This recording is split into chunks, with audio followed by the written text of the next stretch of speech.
On the ground from our special correspondent in Jerusalem. Ilya fled her native Russia because she did not want to take part in the invasion of Ukraine. Now an Israeli citizen, he tells France 24 about his experience fleeing one war and joining another. Ilya, 25, left her native Russia to escape the war in Ukraine. He currently lives in Jerusalem. 25-year-old Ilya left her home and family behind to avoid the war in Ukraine. But the war caught up with him in his adopted home of Israel. Like many Russians, young Muscovite chose to leave his country in May 2022. Shortly after the invasion of Ukraine. For fear of being drafted into military. I chose to live, he says simply, sitting on a park bench in his new home. Jerusalem.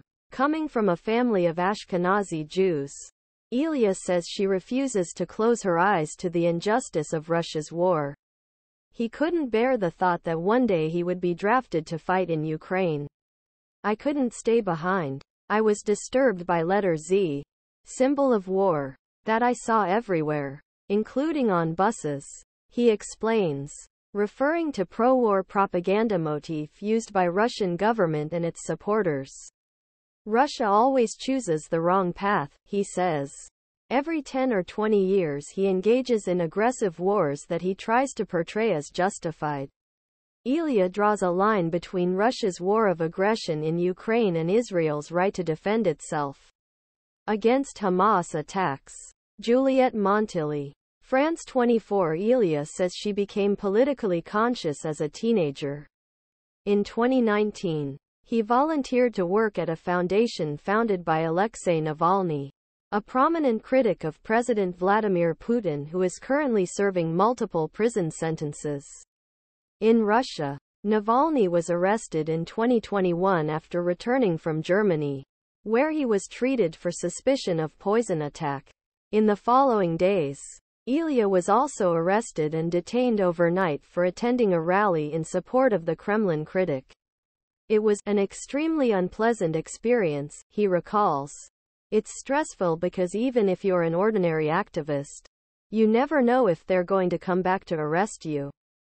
To avoid further encounters with law enforcement, Ilya chose to exit the country via Georgia, where flexible visa procedures have led many Russians to flee war. I stayed there for a year and then came here to be an ol Haddish, he says. I received Israeli citizenship in July 2023.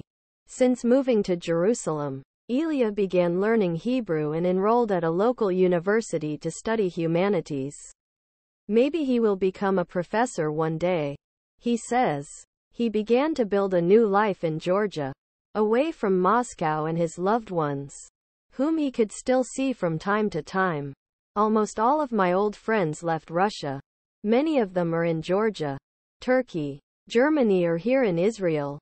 He says, I feel happy here. I was having fun. The comfort of his new life came to an abrupt end on October 7, when Ilya woke up to the horror of a by Hamas militants in southern Israel. I was shocked and scared, he recalls.